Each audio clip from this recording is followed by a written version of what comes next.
Hi, Richard Hadden here. From time to time we'll do a video version of the Daily Dairy blog. This is one of those times, so let us know what you think. But on to today's topic.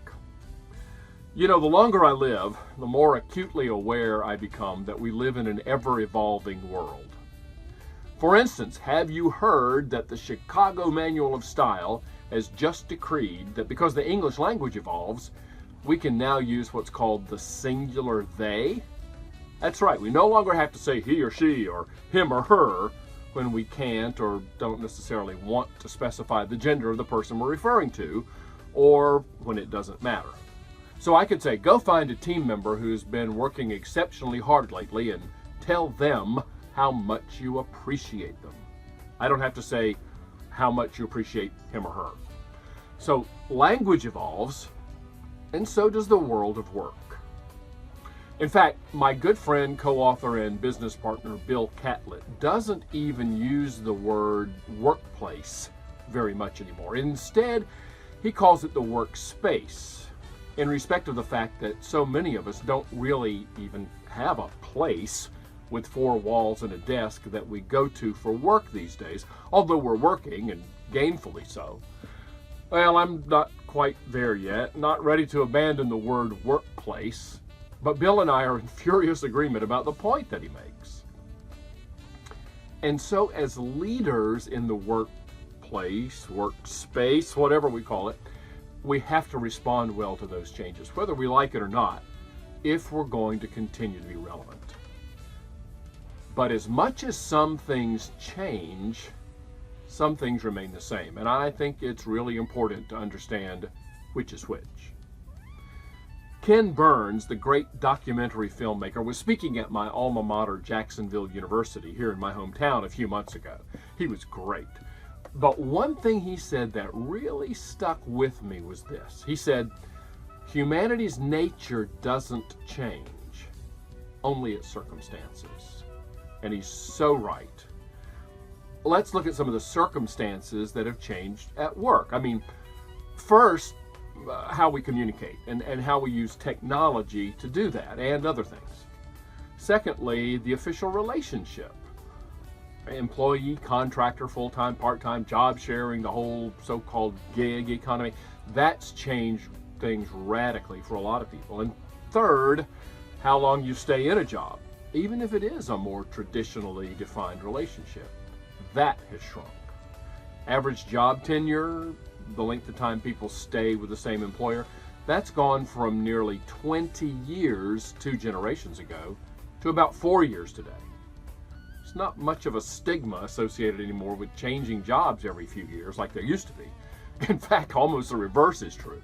If you stay in one place too long, some people may wonder if there's something wrong with you. I don't necessarily subscribe to that, but that's how some hiring managers may feel. And look, we now have 4 generations in the workplace, all trying to work together. And yeah, a 20-year-old might see some things a little differently from a 75-year-old.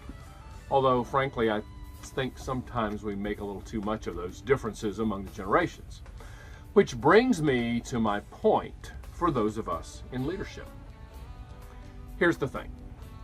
While the context in which we practice leadership is constantly evolving, and we'd better recognize that, the fundamentals of leadership remain essentially the same. Number 1, having a sense of mission is motivating. Always has been. We'd better make sure people understand what our organization is all about if we want them to get behind it. Second, people want meaningful work and the freedom to pursue it. The minute any of us begins to entertain the notion that what we do isn't very important, we can't possibly get into it like we need to.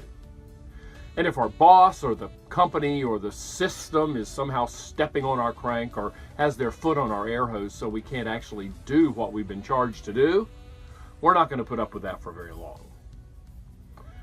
Third, I don't care what year you were born, we want our leaders to tell us the truth.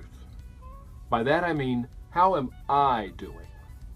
We all need helpful, honest feedback. And finally, this has not changed, and I predict it never will. People today still, old, young, middle-aged, reserve their best effort for a leader who cares about them.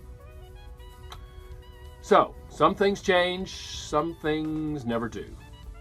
We need to know the difference. And hey, just before I go, both Bill and I deliver leadership seminars and we keynote at corporate, government, and association conferences all the time. Our topic is leadership, employee engagement, and specifically about the connection between people and the bottom line, however you measure that bottom line. And I don't know, people tell us we're pretty good. They walk away with some inspiration, some motivation, and some very specific things that they can apply right away to develop a focused, engaged, and capably led workforce. So check out our website, contentedcows.com. Click on speaking, look at our topics and our videos, and get in touch. We'd love to have the chance to work with you. Thanks.